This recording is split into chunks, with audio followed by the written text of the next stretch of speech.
Why didn't Deku lose one for all to Bakugo in the Heroes Rising movie? Stick around and we'll find out.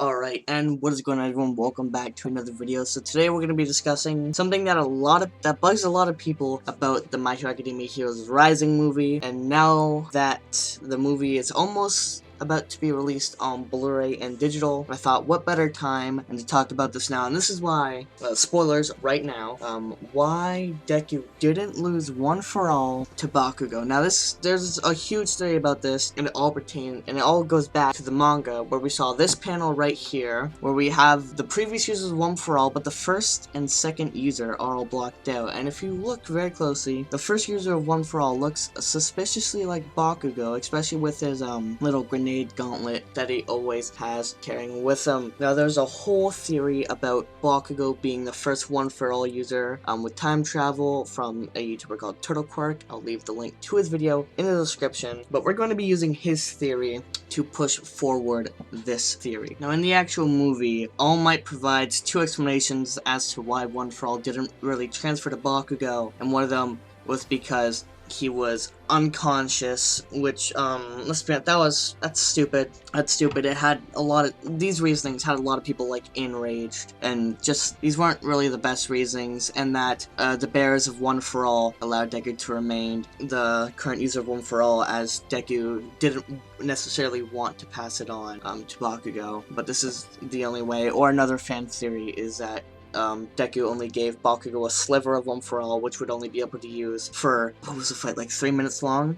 So that was another reason on another way that Bakugo didn't keep One For All and it ended up staying with Deku. But the reasoning may not be all that stupid, as Horikoshi may not have wanted us to know why Deku didn't lose One For All, because it would confirm this huge theory, with the theory I mentioned earlier, of Bakugo being the original first user of One For All. And it all ties in, that what if One For All recognizes, you know how there's the vessels inside of One For All? What if when Deku transferred One For All to Bakugo in the Heroes Rising fight, it didn't have enough time to register, so he'll still be able to use it for a little bit.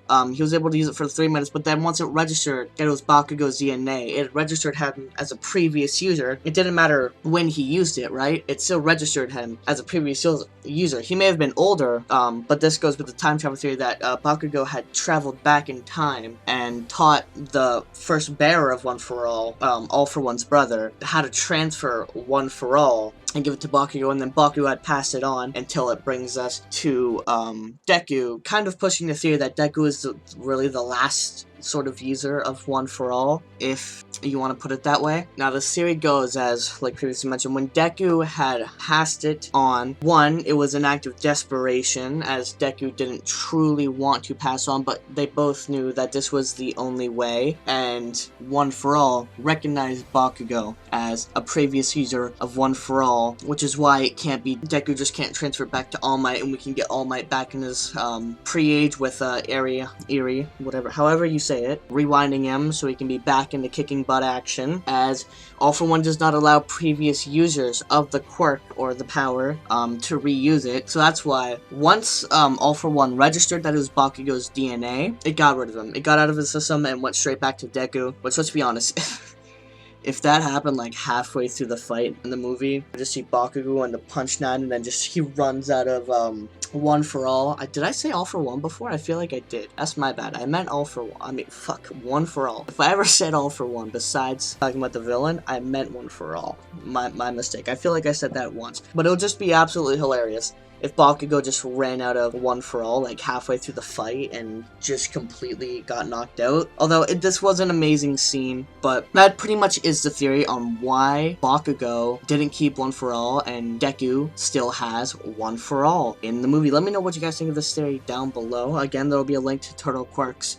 full theory on how Bakugo was the first user of One For All, and the other statue, blacked out figure, does kind of look like Kirishima.